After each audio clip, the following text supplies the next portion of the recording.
Hey, it's Wacko Bob, host of the Wacko Weekly and the Dark Match. And this week, or I should say, this time around on the video, I'm going to talk a little bit about the Summer Olympics and primarily the gymnastics.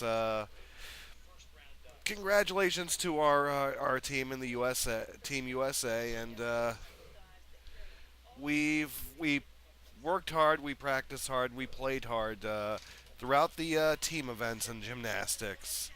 However, we came up short with the men. The floor exercise ultimately became their weakness. Otherwise, they stayed in the hunt for the gold medal up until that point. China, of course, won in the men's and the women's. And China, you got to admit one thing with China: technique means everything with China.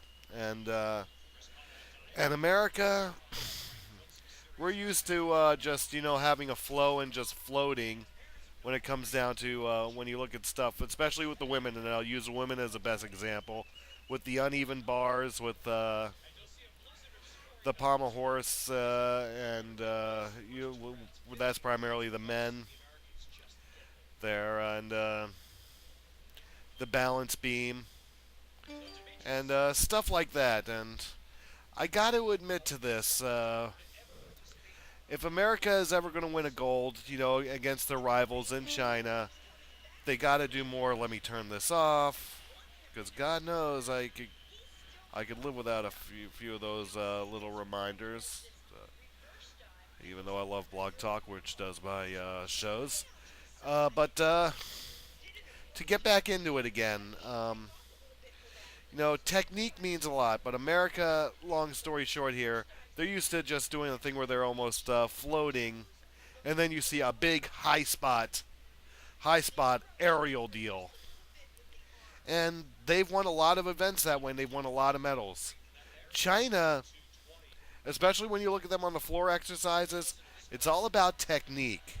And that's why China is, and a lot of the Oriental countries have always been real great at winning when it comes down to gymnastics. However, last night, America looked like they had that little something extra, and Sean Johnson and Natalie Lucken, however you say her name, Natalia. Sorry, I'm getting messing that one up.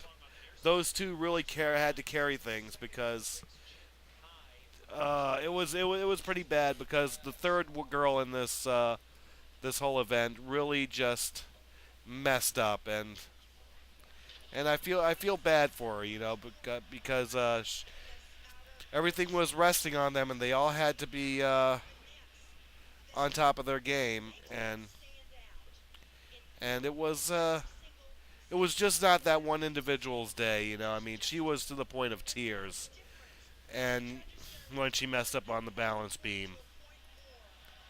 I'm looking for her name here. I mean, I could not. I'm not able to find it. And as I look for it here, what the hell? We got time. I like to shoot. I don't like to prepare.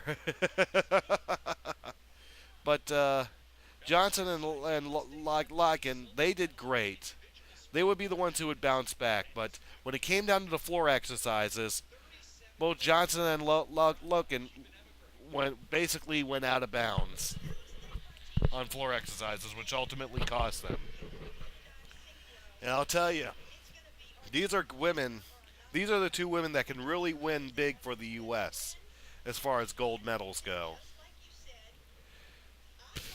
And as I'm looking here on the MSN's webpage covering the Olympics, you finally get to see a bit of a smile out of Alicia Sacramone, that's her name, Alicia Sacramone, who really messed up on the balance beam and on floor exercises. She was the one who had the ultimate mess ups, and I gotta tell you, when you see that happen for a girl who was ultimately an alternate, to be the final three to compete in the team due to an injury to another woman, you you really feel for that person, and I just And you could feel it in the air over there. You know that they saw what happened to her so many times, and between those two times, and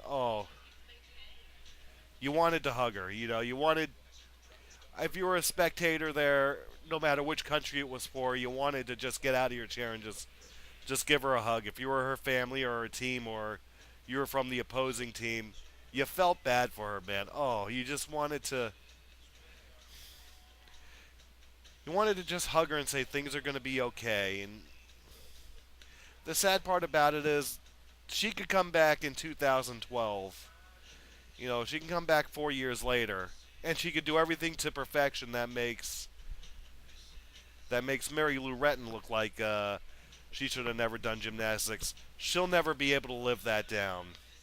And that's really something I feel for with her. When I was watching that last night, it's like you want your country to win and you get upset when they lose, but you just didn't want to be upset with her because you just saw her heartbreak, when she messed up, and all her motivation went out the window, and it's sad. It really is, and you really wish there was more to it because America, they need to take the next step. Everything can't just be high jumps and cartwheels. You got to throw a lot more technique into it. The floor exercises and the uneven bars are proof of that. When you look at China, when you look at Japan, when you look at and you look at other countries, even Russia to this point is doing it. Primarily, the Oriental countries are. They have a lot more technique to what they do, and which is why I'm going to single out China here. China has spent most of the time, most of the Olympiads, over a period of 30 years, always winning the gold. And whether you love it or you hate it,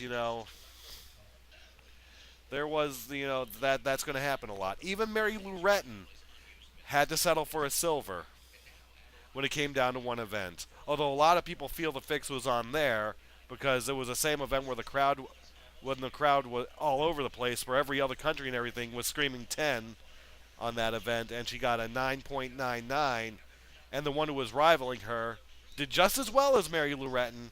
She got the 10, but Mary Lou Retton missed it by a .1. I mean, come on. It doesn't get any closer than that. Yes, there's controversy, and yes, there's a point to where you get upset, but when you look at what happened with Alicia and what happened there, and you just wanted to hug the poor kid. You really did, and she deserved better. But hopefully she'll bounce back if she does compete in the individuals. Things are going to be more on Locken and Sean Johnson. So we'll see what's going on there. For those that don't know, I am watching the Olympics right now.